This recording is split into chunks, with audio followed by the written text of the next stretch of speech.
Eu quero saber como anda o seu colesterol, pois é aquele indicativo importante da nossa saúde. Essa questão aqui do Enem aborda isso. Ele coloca uma tabelinha com alguns valores do colesterol, o famoso LDL, que eu já vou explicar para vocês do que se trata. Então é um assunto que temos que saber. Essa questão tem ali um nível médio de dificuldade, ela envolve um pouquinho de porcentagem. Quando a galera vê isso, já fica com medo, mas não é uma questão difícil. Vamos para o enunciado. O colesterol total de uma pessoa é obtido pela soma da taxa do seu colesterol bom com a taxa do seu colesterol ruim. Entre aspas, esse colesterol bom e ruim, já vou explicar. Os exames periódicos realizados em um paciente adulto apresentaram taxa normal de colesterol bom, porém, taxa de colesterol ruim, também chamado de LDL, de 280 mg por decilitro.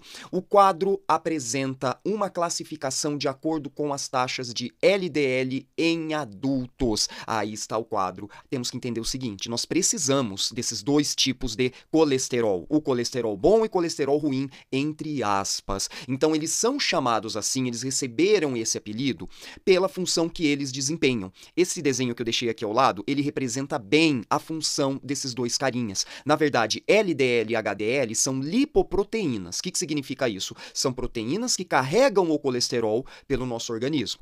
Dito isso, nós temos que entender que essa sigla que eles recebem tem a ver com suas características. LDL é Low Density Lipoprotein, HDL é High Density Lipoprotein. Então tem a ver com a característica, a densidade dessas lipoproteínas. O LDL, ele se combina com o colesterol e leva para os vasos sanguíneos, sendo que o HDL, ele se combina com o colesterol e leva para ser metabolizado no fígado.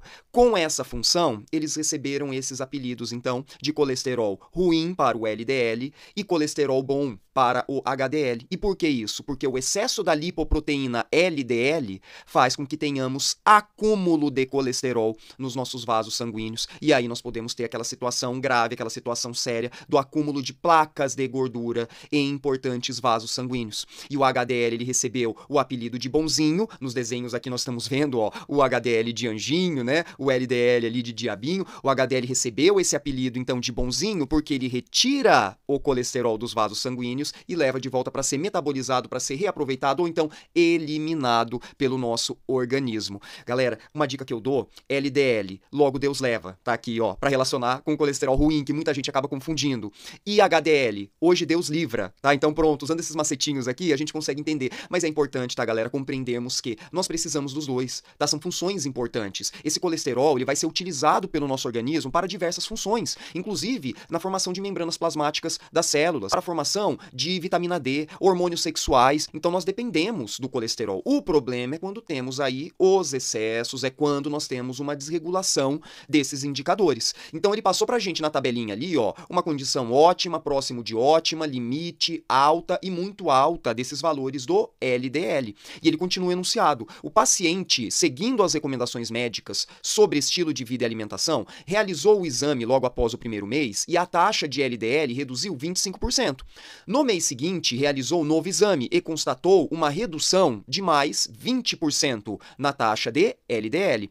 De acordo com o resultado do segundo exame, a classificação da taxa de LDL do paciente pessoal, então nós temos o seguinte, a taxa de colesterol ruim desse paciente está em 280 miligramas por decilitro de sangue. Isso significa o quê? Que é muito alta, tá? A gente viu ali, ó, de 190 ou mais, é uma quantidade muito alta de LDL, ou seja, um fator seríssimo de risco, por isso que veio a recomendação médica de mudança de hábito, porque é um fator de risco. Pois bem, no primeiro mês, ele teve uma redução de 25%. O que nós temos que fazer, então? Se a princípio ele tinha 280 miligramas por decilitro e teve uma redução de 25%, nós então temos que trabalhar com o valor de 75% desse valor inicial. O que nós vamos fazer então? Nós vamos pegar esses 280 miligramas por decilitro e multiplicar por 0,75, que equivale a 25% então de redução desse valor inicial. O que nós vamos ter então?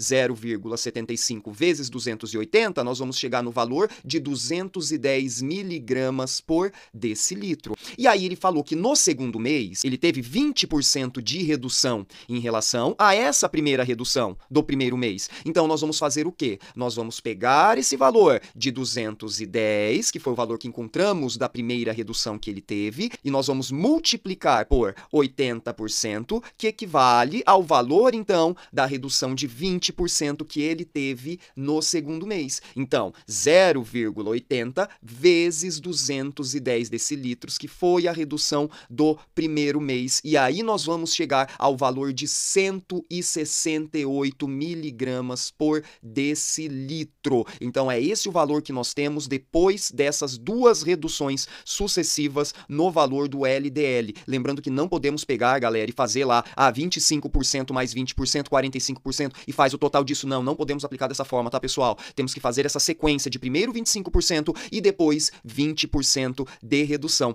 E aí, quando temos esse valor de 168 miligramas por decilitro, olhando na tabelinha, a gente vê, 160 a 189 miligramas por decilitro ainda é um valor alto, tá, galera? É uma taxa alta de LDL. Ele melhorou, foi de muito alta para alta, mas ainda continua alta, ou seja, precisa continuar com as mudanças de hábito. Comenta aí se você acertou, segue o Cezão para mais resoluções como essa e até a próxima!